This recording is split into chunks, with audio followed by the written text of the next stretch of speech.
ସମସ୍ତଙ୍କୁ ମୋର ପ୍ରଣାମ।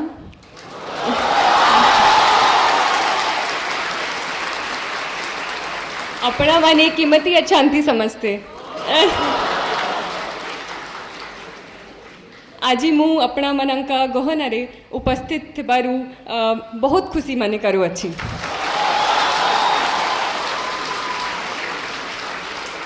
Apologies for the pronunciation errors, if any, but I'm really happy to be amongst all of you today. It's a great honor, and even more so as a student of history, to be present in this historic city of temples, Bhubaneswar, with its proximity to Puri, the home of Lord Jagannath, Bhubaneswar itself being the home of the Lingaraj temple, and not only that, its proximity to the Jain caves of Udaygiri and Khandagiri, the Hathi Gumfa inscription of Kharavela, as well as the Dhauli elephant, the Dhauli rocky dict. So it's truly a pleasure to be in this historic land and to be amongst all of you, such excited faces that I'm able to see today. So I'm thankful to Dilip sir, I'm thankful to Vajirao IS Academy to bring me here and to get an opportunity to interact with all of you. First of all, I'd like to say that all of you are really brave people who have taken on this examination. I've heard that some of you are already preparing for this examination associated with this institution. Some of you are planning to do so. So it's really brave of you to take on this challenge of sitting for what some people call the most competitive examination of the country. Some people even say the most tough examination in the entire world. So I firstly congratulate you for your aims, for your dreams that you've set so high. But at the same time, I'm not going to lie to all of you. I'm not going to paint only a rosy picture.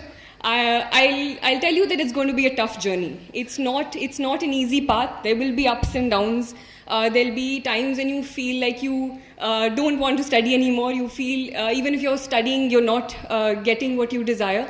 So those things will always be there, as they are in other aspects of life.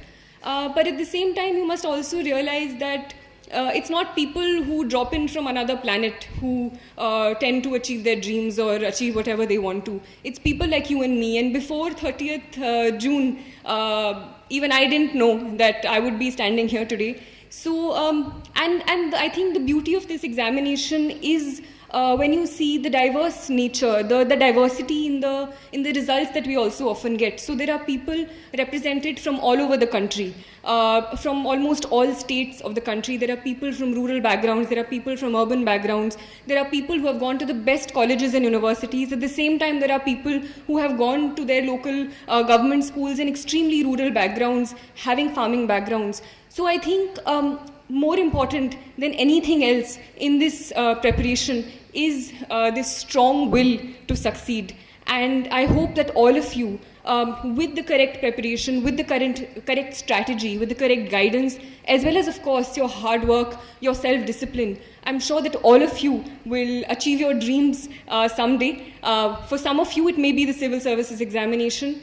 But even if you don't manage to crack this examination, or even if you have something else in mind, even if something else excites you or is your passion, I hope that all of you achieve your dreams. So before anything else, I'd like to say all the very best for all your future endeavors.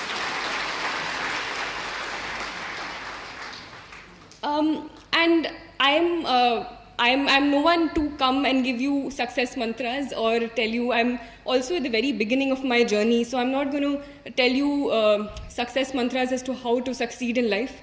All I can do is tell you about my journey, and if that resonates with you, if you find things that you think may work out for you as well, because everyone has a different strategy, everyone has different priorities in life, everyone has different things that they want to achieve and different ways as to how to do it. So I can only tell you my journey, how I managed to deal with certain things, the problems that I faced, how I managed to overcome them. And all that I can say is, if you have decided to enter this examination, know why you're doing it, know what is your goal and what is it that motivates you, that is asking you to sit for this examination. Make sure it's not just external pressure. And if you have taken that journey, started that journey, it's possible that some of you may not succeed, but whatever the outcome is, you'll come out richer. You'll come out gaining a lot more knowledge, a lot more experience, and whatever comes at you, try to look at it as an experience that is going to teach you. And try to not get disheartened. It's easy to say that when you've sort of gained some sort of success, or when you're at the other side of it. But try to look at things with a positive outlook. Try to look at whatever positive that you can get out of it. So enough with this bhashan. I'll start with my as to how I started my preparation and what motivated me towards it. So firstly, I even during school, I did not always think that I'll become a civil servant. It was not something that was in my head. But I was always clear that I wanted to do something where I would be working with people, where I would be working on the ground. So even in school, in starting from 6th, 7th, we had this option of choosing a club in school. So there used to be options like music or dance or debating. So those things also I sometimes participated in, but my main club that I chose was community service, where we used to stay back after school, teach children from the nearby government schools, even after that. So I think it was always something that I wanted to do, but it was only later when I saw examples around me of people who were bringing about a change in society that I thought that the civil services or the administrative services specifically would be a way in which I would be able to do that to the best of my ability. So, and there were, again, many examples in front of me who showed me that. So, while I started reading, I saw examples of an IS officer, MS Lakshmi Priya, in Assam in Bongaigaon, who through little initiatives that she had started, Project Sampurna in Assam, tackling the problem of malnutrition. Or Aki Ravi Krishna in Telangana, who had begun this process of Gudi Cheruvu initiative, in which he managed to raise the water table by about 6 meters. So these were things with slight changes, and with the right will, they were able to bring about a huge change to the people around them. So people like these motivated me, and I thought to myself that this is probably one platform where I can best serve my country in a way. So this was my idea. Towards the end of my graduation, latter half of my graduation, I decided that this is what I'm going to do. After my graduation, I started preparing for this examination. There were, again, as I said, many downs in this preparation as well. So 2 things that immediately come to my mind when I was asked is, so I gave my first attempt in 2020, which was last year. This was 2021, the attempt that I managed to succeed in. In that attempt, I cleared my preliminary examination. While I clearly remember that day also. It was around 11, 12 at night, quite late, and I was just going through my detailed application form to correct any minor errors that before submitting it finally. And I just realized that my medium for the mains examination, GS papers, the general studies papers, was Hindi. And I remember I kept staring at it for a really long time because I couldn't believe that it was Hindi. That, again, is an entirely different story, but we tried to go to UPSC many times and try to make that change again. There was some technical error due to which it had happened. I still don't know how it had happened. But the thing was that it had happened. There was nothing that could change it. And there were only two opportunities and 2 options available in front of me.